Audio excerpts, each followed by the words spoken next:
Hi friends, welcome back to Babu the traveller YouTube ఛానల్కి స్వాగతం. Present విజయకేలాద్రి దివ్యక్షేత్రం దగ్గర ఉన్నాం ఫ్రెండ్స్. పదండి కలిసి చూద్దాం.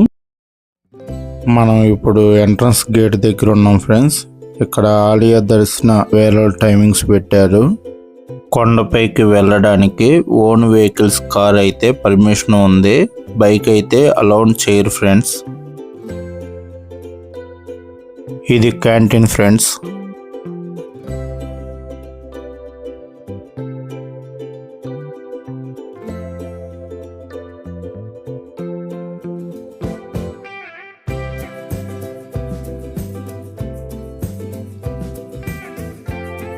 ఇక్కడ దేవుడికి సంబంధించిన బుక్స్ ఇక్కడ అమ్ముతారు ఫ్రెండ్స్.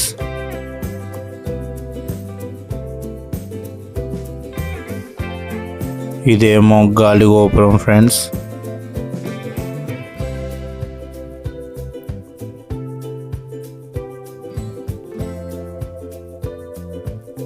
ఇది ధ్వజస్తంభం ఫ్రెండ్స్. వెంకటేశ్వర స్వామి గుడి కొండ కింద ఇది వెంకటేశ్వర స్వామి గుడి ఫ్రెండ్స్. ఎంట్రన్స్ లో ఉంటుంది మనకి. ఇది వెంకటేశ్వర స్వామి గుడి.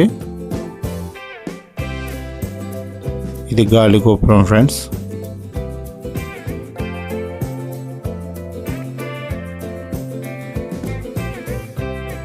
ఇక్కడ 2 బస్సులు అయితే ఉన్నాయి ఫ్రెండ్స్. 30 రూపాయలు ఛార్జ్ చేస్తారు కొండపైకి తీసుకు వెళ్ళడానికి. ఇది వెంకటేశ్వర స్వామి టెంపుల్ ఫ్రెండ్స్. ఇది కొండ కింద ఎంట్రన్స్ వ్యూ ఫ్రెండ్స్. కింద చూడండి ఎంట్రన్స్ వ్యూ ఎంత బాగుందో, మీకు చక్కగా చూపిస్తున్నాను. ఇది కొండ కింద ఎంట్రన్స్ వ్యూ ఫ్రెండ్స్. ఆ పైన కొండ ఫ్రెండ్స్. ఆ కొండ పైన దాదాపు 10 టెంపుల్స్ ఉన్నాయి. అవి మీకు క్లియర్గా మస్ట్ షుడ్గా చూపిస్తాను ఫ్రెండ్స్. ఈ కొండ పైకి వెళ్ళే ఘాట్ రోడ్ మ్యాప్ ఫ్రెండ్స్. ఇది ఘాట్ రోడ్ ఫ్రెండ్స్. కొండ పైకి వెళ్ళే దారి. ఈ దారి నుంచి వెళ్తాం ఫ్రెండ్స్. ఇది మనం కింద నుంచి వచ్చిన దారి. ఇటు నుంచి పైకి వెళ్తాం ఫ్రెండ్స్. ఇది పైకి వెళ్ళే దారి ఫ్రెండ్స్. మనం కింద నుంచి వచ్చాం, ఇటు నుంచి వచ్చాం ఫ్రెండ్స్. మనం ఇప్పుడు ఇటు నుంచి ఈ దారి వైపు వెళ్తాం పైకి. ఇటు నుంచి ఇలా పైకి వెళ్తాం ఫ్రెండ్స్. ఇటు పైకి వెళ్తాం.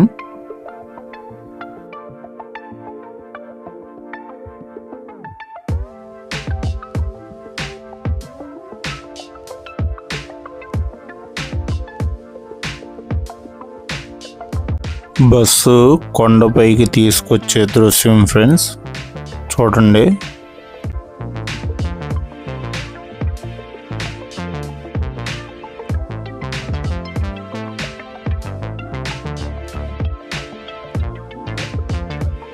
గుడిపైకి ఎంటర్ అయ్యాం ఫ్రెండ్స్.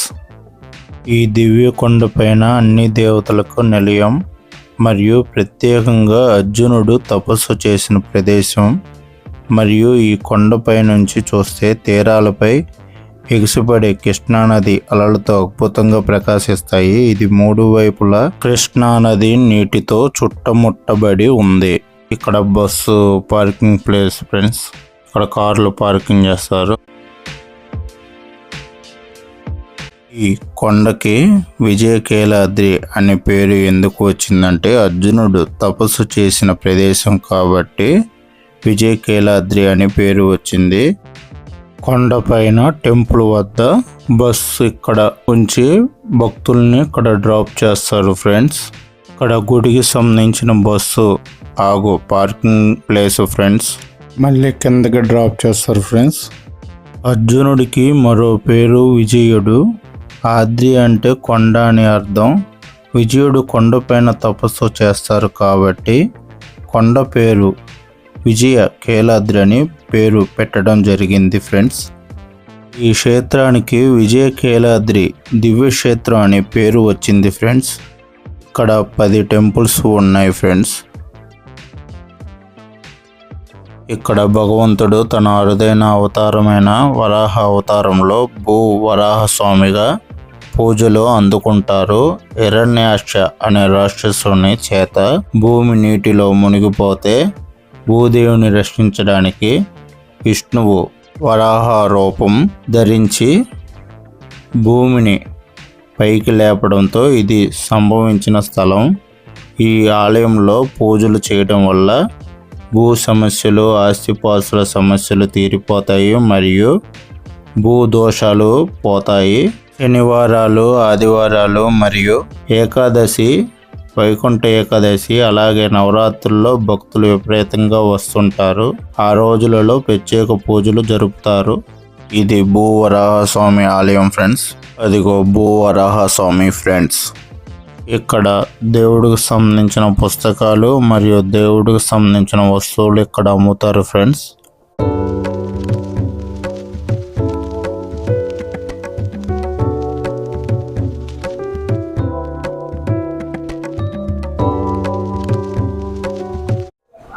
జై శ్రీమన్నారాయణ. కాశ్యపాన్వయ సంజాతం నారాయణ పదాశ్రితం శ్రీమన్నారాయణం వందే యతీశ్వర శ్రియాజుషం. జై శ్రీమన్నారాయణ. ఈరోజు శ్రీ శ్రీ శ్రీ తిరండి చిన శ్రీమన్నారాయణ రామానుజీయ స్వామివారు ప్రతిష్ఠించిన వత్తి విజయకీలాద్రి దివ్యక్షేత్రం యొక్క వైభవాన్ని తెలుసుకుందాము. ముందుగా ఈ క్షేత్రం కృష్ణానది తీరాన ప్రకాశం బ్యారేజ్ దాటిన తర్వాత ఉంటుంది. ఈ క్షేత్రానికి పేరు విజయకీలాద్రి దివ్యక్షేత్రం అంటారు. ముందుగా ఆ పేరు ఎందుకు వచ్చిందనకంటే ఈ కొండపైన అర్జునుడు తపస్సు చేశాడు. అర్జునుడికే మరొక పేరు విజయుడు అని కూడా ఉంది. అందుకనే విజయుడు తపస్సు చేసిన కొండ కాబట్టి విజయకీలాద్రి అంటే విజయుడు అంటే అర్జునుడు, అద్రి అంటే కొండ అని అర్థం. అందుకే విజయకీలాద్రి అనే ఒక గొప్ప పేరు ఈ ఆలయానికి స్వామివారు నిర్ణయించారు. క్రమంగా ఈ ఆలయాలని 2017లో శ్రీ శ్రీ శ్రీ తిరండి చిన శ్రీమన్నారాయణ రామానుజీయ స్వామివారు ప్రతిష్ఠింపచేశారు. చూసుకుంటే మనం క్రమంగా ముందుగా ఇక్కడ ఆళ్వార్ ఆచార్య సన్నిధి ఉంది. అందులో మధ్యలో ముఖ్యమైన ఆయన విశ్వక్సేనులు అంటారు. ఆయన విశ్వక్సేనులు అంటే వినాయకుడు ఒక గణానికి అధ్యక్షుడు. అలాంటి ఒక 1000 గణాలకి అధ్యక్షుడైనటువంటి వాడు ఈ విశ్వక్సేనుడు అనమాట. వాడు పక్కనున్న వాళ్ళు ఆళ్వార్లు అంటారు. ఆళ్వార్లు అంటే దేవుడి గురించి పాడినవారు. అది కూడా ప్రబంధం, దివ్య ప్రబంధం అని, నాలారయ దివ్య ప్రబంధం అని ఒక ప్రబంధ పాసురాలు. అవి 4000 పాసురాలు ఉంటాయి. అవి ఈ ఆళ్వారాచార్యులు 12 మంది పాడారు ఆయనని. అవి తమిళ భాషలో ఉంటాయి. ఆ మధ్యలో ఉన్న ఆయన విశ్వక్సేనులు. ఇటువైపు కింద చూసుకుంటే గరుత్మంతుడు, తర్వాత రామానుజులు వారు అంటే ఇప్పుడు భక్తులందరూ ఇంత ప్రశాంతంగా వచ్చి ఈ ఆలయాన్ని దర్శించుకుంటున్నారంటే ముఖ్యమైన కారణం ఆయన. ఆ రామానుజుల వారు అప్పుడు భక్తులందరికీ ప్రవేశం ఇవ్వడం వల్ల ఇప్పుడు భక్తులంతా కూడా ప్రశాంతంగా వచ్చి ఈ ఆలయాలన్నిటినీ దర్శించుకోగలుగుతున్నారు. ఇటు పక్కన చూసుకుంటే మనవాళ్ళ మహామునులు, ఆంజనేయ స్వామి, ఇట్లా 12 మంది ఆళ్వార్లతో ముందుగా మనకి ఆలయం దర్శనమిస్తుంది. క్రమంగా చూసుకుంటే అక్కడ కృతయుగం యొక్క అవతారమైనటువంటి భూవరాహస్వామి అంటే ఈ కాలంలో చాలామందికి కొంగు బంగారం అయినటువంటి వాడు. మనకి భూ సమస్యలు కానీ వివిధ రకాల సమస్యలు నెరవేర్చడానికి ప్రసిద్ధి చెందినవాడు ఆయన. ఇక్కడ 7 వారాల పాటు చక్కగా వచ్చి స్వామికి 11 కానీ 21 కానీ ప్రదక్షిణాలు చేసి స్వామికి అర్చన చేయించుకుంటే మన కోరికలన్నీ ఆయన నెరవేరుస్తారని ఇక్కడ ఎంతోమంది భక్తుల నమ్మకము, విశ్వాసము. అలా ఇక్కడ క్రమంగా మిగతా ఆలయాలను కూడా దర్శించుకుందాము. ఇక్కడ త్రేతాయుగం యొక్క అవతారమైనటువంటి సీతా లక్ష్మణ హనుమత్ సమేత రామచంద్ర స్వామి వారు ఉన్నారు. ఇటు ఎడమ పక్కన మనకి భగవద్ రామానుజుల వారు ఉన్నారు. ఇక్కడ ఈయన శ్రీమద్ భగవద్ రామానుజుల వారు. ఈ ఆలయానికి కుడి పక్కన శ్రీ శ్రీ శ్రీ తిరండి పెద్దజీయ స్వామి వారిని ప్రతిష్ఠింపచేశారు. ఇక్కడ ఈయన ఎన్నో ఆధ్యాత్మిక కార్యక్రమాలు చేశారు. మన శ్రీ శ్రీ శ్రీ తిరండి చిన శ్రీమన్నారాయణ రామానుజీయ స్వామి వారి యొక్క గురువుగారు ఈయన దేశం మొత్తం తిరిగి 108 రామస్థూపాలని స్థాపించారు. అట్లా క్రమంగా ఇక్కడ వచ్చేసి మనకి నిత్య హోమ హవనకుండము,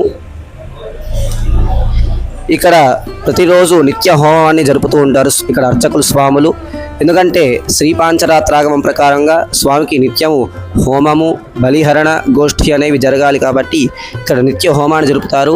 హోమాల ప్రకారంగా చూసుకుంటే మనకి ఈ క్షేత్రం పైన ప్రతి పౌర్ణమి నాడు విద్యార్థులకి అంటే విద్యని అభ్యసించే పిల్లలకు మంచిగా చదువు రావాలని చెప్పి హయగ్రీవ హోమాన్ని జరుపుతారు. హయగ్రీవులు అంటే మన నారాయణుడి యొక్క అవతారం. ఆయన కూడా ఆయన యొక్క అవతారం ఎట్లా ఉంటుంది, హయ్యము అంటే గుర్రపు ముఖమని, గ్రీవము అంటే మెడ అని అర్థం. హయగ్రీవము అని ఆయన చదువులకి దేవుడు. ఆయన యొక్క హోమాన్ని జరుపుతారు ఇక్కడ ప్రతి పౌర్ణమి నాడు. అలాగే ప్రతి అమావాస్య నాడు సుదర్శన హోమం. సుదర్శనుడు అంటే విష్ణుమూర్తి చేతిలో ఉండే చక్రం. ఆయన మనకి గ్రహదోషాలు, నరదృష్టి, నరపీడ వాటికి నివారణ కొరకై ఆయన్ని అందరూ పూజిస్తూ ఉంటారు. ఆయన యొక్క సుదర్శన హోమాన్ని ఇక్కడ ప్రతి అమావాస్య నాడు మనం జరుపుతూ ఉంటాము. ఇంకా క్రమంగా చూస్తే కనుక ఇక్కడ గోశాల, దానికి ఎదురుగా కృష్ణ పరమాత్మ యొక్క ఆలయం ఉంది, దాన్ని దర్శించుకుందాం.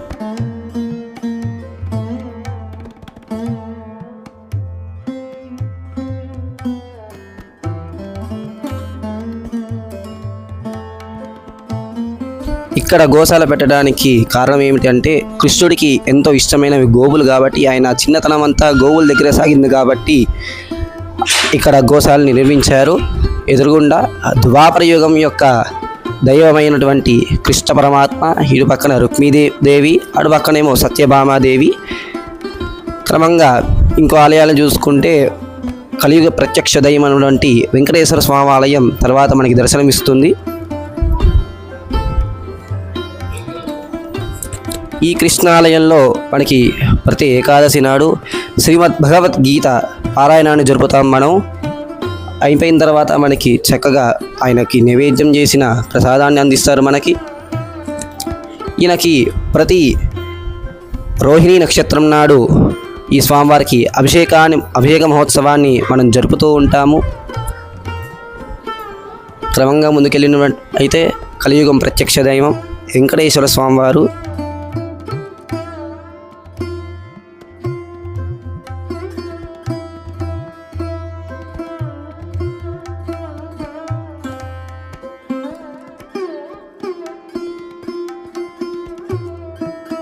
ఇక్కడ చూసినట్టయితే కనుక కలియుగ ప్రత్యక్షమైన వెంకటేశ్వర స్వామి. ఈయనకి ఇక్కడ ప్రతిరోజు నిత్య కళ్యాణాన్ని జరుపుతూ ఉంటారు. అలాగే నిత్య హోమాన్ని జరుపుతూ ఉంటారు. ఈయనకి ప్రతి శ్రవణ నక్షత్రం నాడు ఈయనకి అభిషేక మహోత్సవాన్ని జరుపుతూ ఉంటారు. ఇక్కడ స్వామివారి కళ్ళు చాలా క్లియర్గా కనపడతాయి ఫ్రెండ్స్, చూడండి.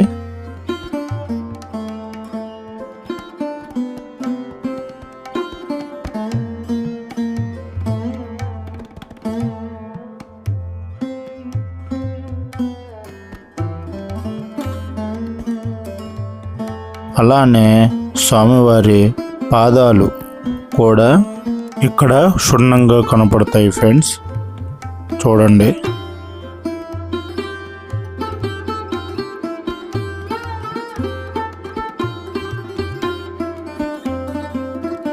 స్వామికి కుడి పక్కన చూసినట్టయితే కనుక మన లోకమాత అయినటువంటి లక్ష్మీదేవి ఇక దర్శనమిస్తూ ఉంటుంది. ఈ అమ్మవారికి ప్రతి శుక్రవారం నాడు అభిషేక మహోత్సవం జరుపుకొని సాయంకాలాన సహస్రనామార్చన, కుంకుమార్చన జరుపుతారు ఇక్కడ స్వాములు.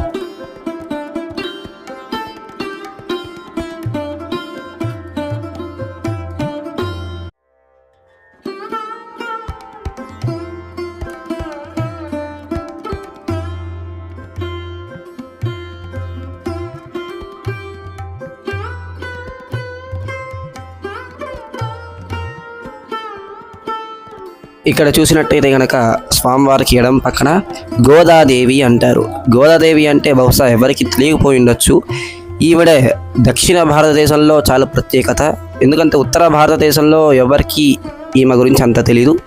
గోదాదేవి అంటే ఆమె ఎవరో కాదు, స్వయంగా భూదేవి యొక్క అంశ అయినటువంటి ఆమె తిరుప్పావై అని ఒక 30 పాసురాలని స్వామిని పాడి స్వామిలో లీనమైనటువంటి తల్లి గోదాదేవి. ఆమె భూదేవి స్వరూపిణి అంటారు చాలామంది. ఈమెడ మనకి 12 ఇందాక చెప్పుకున్నాం కదా, 12 మంది ఆళ్వార్లలో ఈమె కూడా ఒక ఆళ్వార్ కిందకి కూడా అంటారు. సూడి కుడితనాచియర్ అని ఈవిడికి ఇంకొక పేరు. క్రమంగా మనం దర్శించుకున్నట్టయితే ముందుగా ఈయన గరుత్మంతులు. ఈయనకి ఎదురుగుండానే మన వెంకటేశ్వర స్వామి వారు వేయించేసి ఉంటారు. ఈ గరుత్మంతుని యొక్క ప్రత్యేకత ఏంటి అంటే, సంతానార్థులు ఎవరైతే సంతానం కావాల్సిన వాళ్ళు ఉంటారో వాళ్ళు ఈ గరుత్మంతుణ్ణి పూజిస్తే వాళ్ళకి సంతానం కలుగుతుంది అని అందరి యొక్క నమ్మకము. క్రమంగా మనం సుదర్శనాలయాన్ని ఇప్పుడు దర్శించుకుందాము. ఈయన సుదర్శన స్వామి. ఆ వెనకాల చూసుకుంటే అద్దంలో మనకు కనిపిస్తూ ఉంటారు నారసింహస్వామి. మనం ఇందాక చెప్పుకున్నాం సుదర్శన స్వామి అంటే విష్ణుమూర్తి చేతిలో ఉండే చక్రం అని. ఈయన ఎంతో విశిష్టమైనటువంటి ఆయన. మనకి గ్రహదోషాలు అలాంటి వాటికి ఈయనను పూజిస్తే మనకి అన్నీ తొలగిపోతాయి అని అందరి నమ్మకం ఇక్కడ. ఈయనకి ప్రతి చిత్తా నక్షత్రం నాడు ఈయనకి అభిషేక మహోత్సవాన్ని జరుపుతాము. వెనకాల వచ్చేసి నారసింహస్వామి. ఆయన 4 చేతులతో 4 చక్రాలతో ఆయన విరాజిల్లుతూ ఉంటాడు. అలా ఇక్కడ మనకి సుదర్శన నరసింహస్వామి దర్శనమిస్తూ ఉన్నారు. క్రమంగా మిగతాలయాలను కూడా ఇప్పుడు దర్శించుకుందాము. ఇందాక మనకి రామాలయం వద్ద దర్శనమిచ్చిన పెద్దజీ స్వామివారు స్థాపించిన 108 స్తూపాల యొక్క నమూనా ఇది మనకి. ఈ ప్రకారంగానే ఆయన దేశమంతా తిరిగి 108 పైగా వివిధ ప్రదేశములలో నిర్విఘ్నముగా 108 స్తూపాల్ని స్థాపించారు.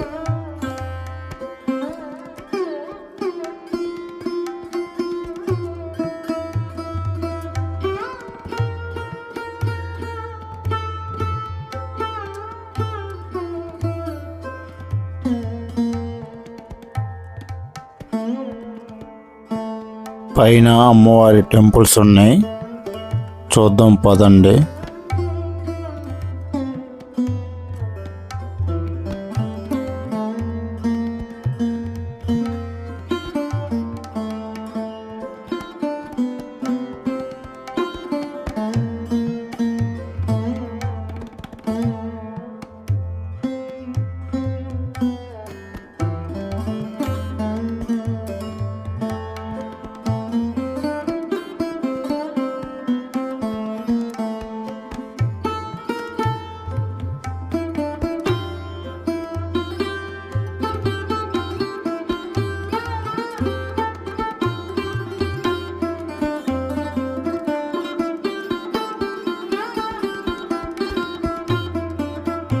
ఇక్కడ చూసినట్టయితే కనుక అష్టలక్ష్మి సహిత లక్ష్మీనారాయణ స్వామివారు మనకి దర్శనాన్ని ఇస్తూ ఉన్నారు.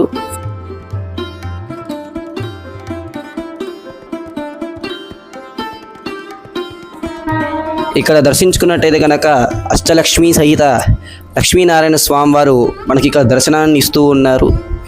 ఇక్కడ 8 మంది లక్ష్మీ అమ్మవార్లు 8 స్వరూపాలుగా ప్రతిష్ఠింపబడ్డారు. ఈ ఆలయం కూడా పద్మం ఒక ఆకారంలో ఉంటుంది. ఎందుకంటే లక్ష్మీ అమ్మవారికి ఒక పేరు ఉండే, పద్మోద్భవాయి నమః అంటారు. అంటే పద్మంలో నుంచి ఉద్భవించింది కాబట్టి ఈ ఆలయాన్ని కూడా పద్మం ఆకారంలో నిర్మించి 8 మంది అమ్మవార్లని 8 దళాల్లో ప్రతిష్ఠింపజేసి మధ్యలో లోకదంపతులైన లక్ష్మీనారాయణ స్వామివారిని ఇక్కడ ప్రతిష్ఠింపజేశారు మన స్వామివారు.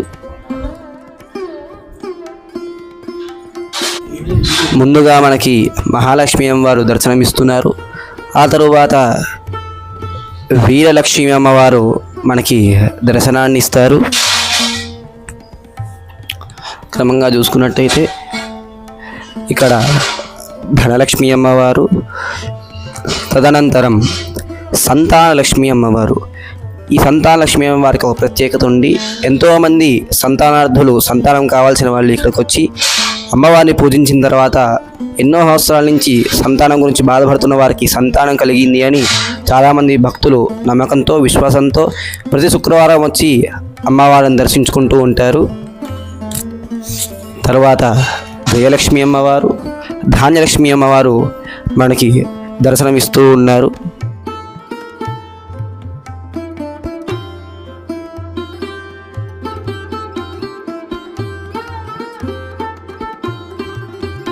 ఆ తరువాత ధైర్యలక్ష్మి అమ్మవారు, రాజ్యలక్ష్మి అమ్మవారు మనకి దర్శనమిస్తారు.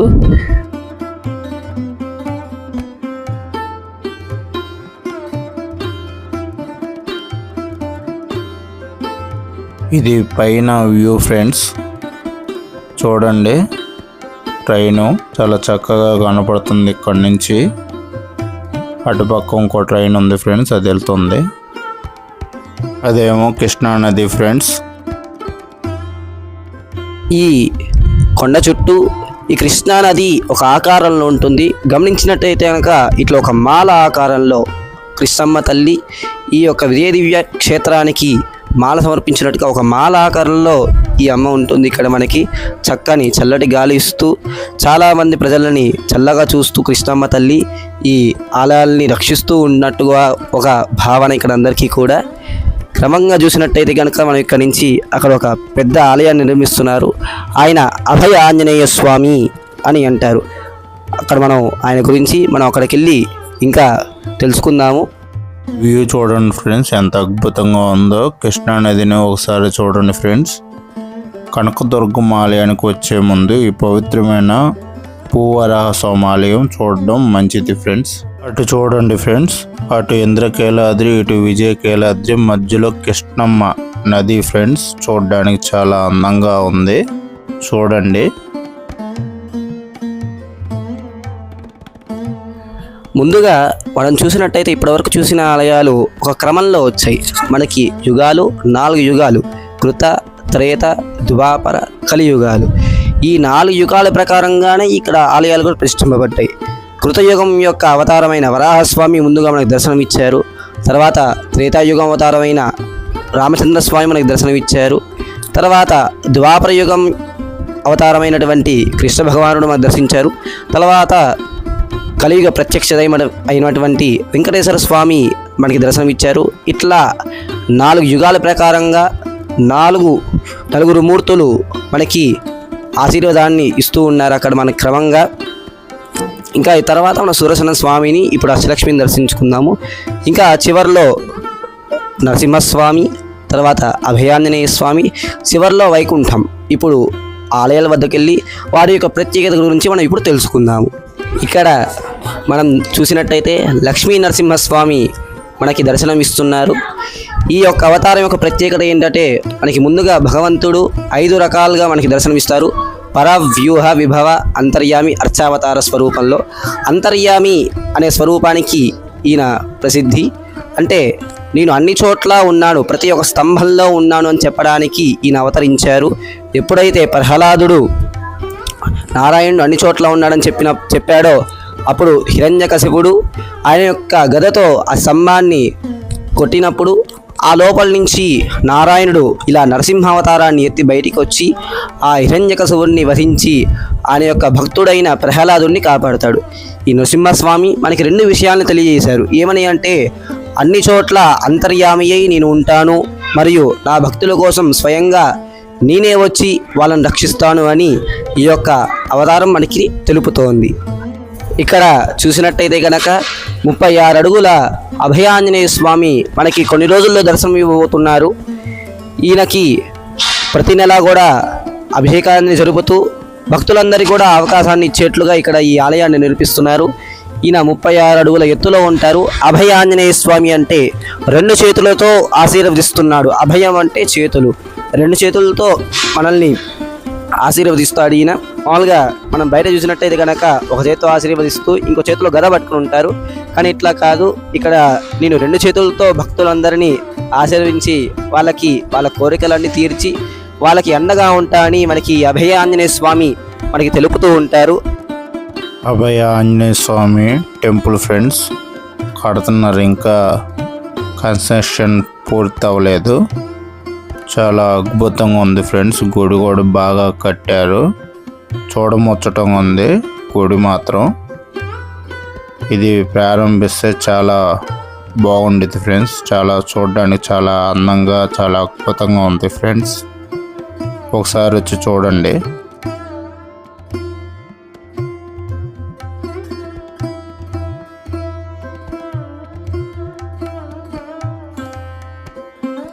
ఇక్కడ చూసినట్టయితే కనుక చివరి ఆలయం వైకుంఠనాథుడు. ఈయన శ్రీ, భూ, నీల 3 అమ్మవాళ్ళతో వేయించేసి ఉంటాడు. మనం ఇంతసేపు దర్శించుకున్న అన్ని అవతారాలు భూవరాహస్వామి, రామచంద్రస్వామి, కృష్ణ పరమాత్మ, వెంకటేశ్వర స్వామి, ఈ అష్టలక్ష్మి సమేత నారాయణ స్వామి, ఈ నరసింహస్వామి, వీళ్ళందరూ ఎవరైతే ఉన్నారో ఆయన అందరూ కూడా ఈయన నుంచి ఉద్భవించిన వారే. ఈయన వైకుంఠనాథుడు అంటారు. మనకి ఇంకో పేరు ఈయనకి విష్ణుమూర్తి. ఈయన నుంచే అందరూ మనకి ఉద్భవించారు. ఈయన యొక్క అవతారాలే, అంటే ఈయనే వరాహస్వామిలాగా వచ్చారు, ఈయనే నరసింహస్వామిలాగా వచ్చారు, ఈయనే అన్ని రకాలుగా మనకు వచ్చి అన్ని విశిష్టాలని మనకు చూపించారు. ఆయన యొక్క అనుగ్రహాన్ని భక్తులందరికీ కూడా అనుగ్రహించారు. ఈయన ముఖ్యమైన స్వామి. అలా మనకి ఈ దివ్యక్షేత్రం 10 ఆలయాలతో దర్శనాన్ని ఇస్తూ ఉంటుంది. మీరు చూసినట్టయితే కనుక ప్రతి ఆలయంకి ముందు 2 ఉంటారు. వీళ్ళెవరు అంటే జయ విజయులు అంటారు.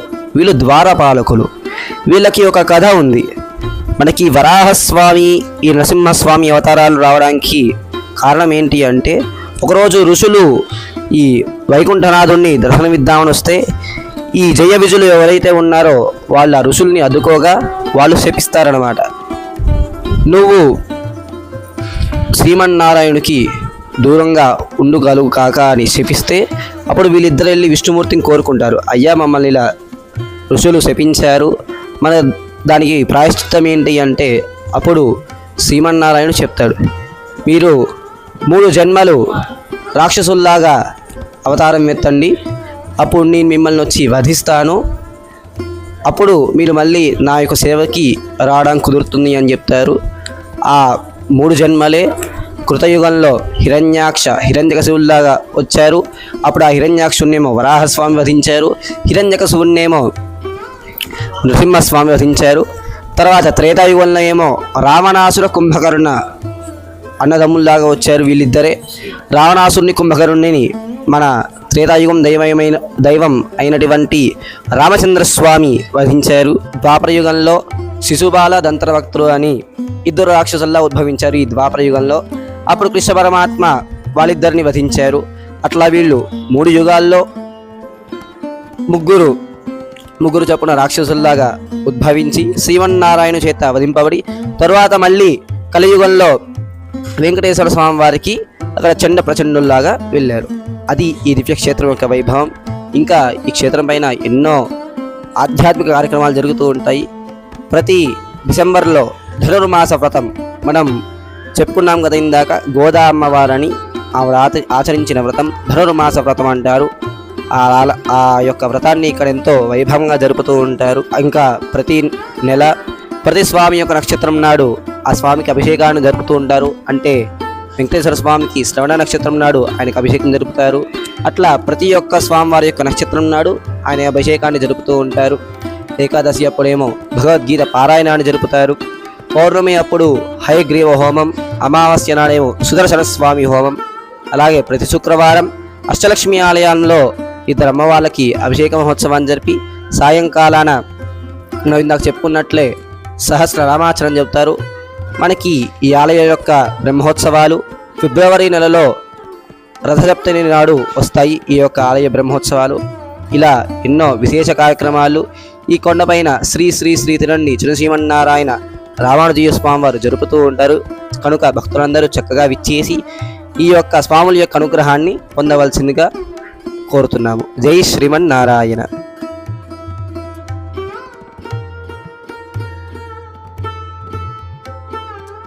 ఇక్కడి నుంచి వ్యూ బాగుంది ఫ్రెండ్స్, చూడండి ఒకసారి.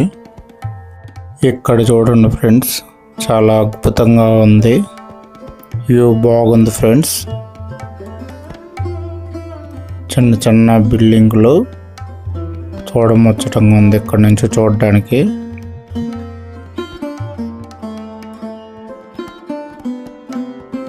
మరియు ఈ నెల చివరన 29వ తారీఖున ఉత్తరాషాఢ నక్షత్రం సందర్భంగా మన భూవరాహ స్వామివారికి అభిషేక మహోత్సవాన్ని జరుపుకుంటాం. మనం ఇందాక చెప్పుకున్నాం కదా, ఈ ఆలయం మొత్తం అన్నిట్లలో భూవరాహ స్వామి ఈ మధ్య చాలా ప్రత్యేకమయ్యారు. భక్తులందరికీ కూడా కొంగు బంగారమై వెలిశాడు ఆయన. అందరికీ భూ సమస్యలను తీరుస్తూ వివిధ రకాల సమస్యలను తీరుస్తూ ఆయన ఇక్కడ దర్శనమిస్తున్నారు. అలాంటి భూవరాహ స్వామి వారి యొక్క అభిషేక మహోత్సవాన్ని 29వ తారీఖున జరుపుకొని అభిషేకం పూర్తయ్యాక వరాహ హోమాన్ని జరుపుకుంటాము. తర్వాత రోజున 30వ తారీఖున శ్రవణ నక్షత్రం సందర్భంగా యథావిధిగా వెంకటేశ్వర స్వామి వారికి అభిషేక మహోత్సవాన్ని జరిపి తదనంతరం 108 మంది దంపతులతో సామూహికంగా భూవరాహ వ్రతాన్ని జరుపుకుంటాము. ఆ వ్రతంలో పాల్గొనడం వల్ల మనకి వివిధ రకాల సమస్యలు నెరవేరుతాయి కనుక భక్తులందరూ కూడా అవకాశం ఉన్న వాళ్ళు చక్కగా 2 రోజుల పాటు వచ్చి పాల్గొని భూవరాహ స్వామి వారి యొక్క అనుగ్రహాన్ని పొందగలరు. జై శ్రీమన్నారాయణ. ఓకే ఫ్రెండ్స్, ఇంతటితో అయిపోయింది ఈ వీడియో. ఈ వీడియో నచ్చిన ప్రతి ఒక్కళ్ళు సబ్స్క్రైబ్ చేసి బెల్ ఐకాన్ నొక్కి లైక్ అండ్ షేర్ కామెంట్ చేయండి ఫ్రెండ్స్. Thank you friends.